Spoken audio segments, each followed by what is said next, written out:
Drive-thru coffee. Cafeño. Tapos meron siyang kainan dyan sa gilid tsaka dun sa likod.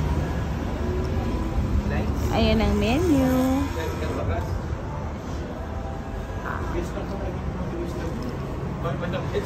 Gusto dyan ka mag-order sa window na yun. Ito yung kainan niya sa likod.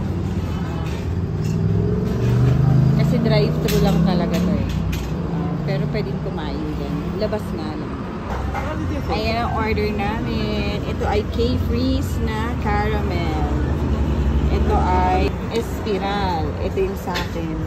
Rocacino. Ang dulce Espiral.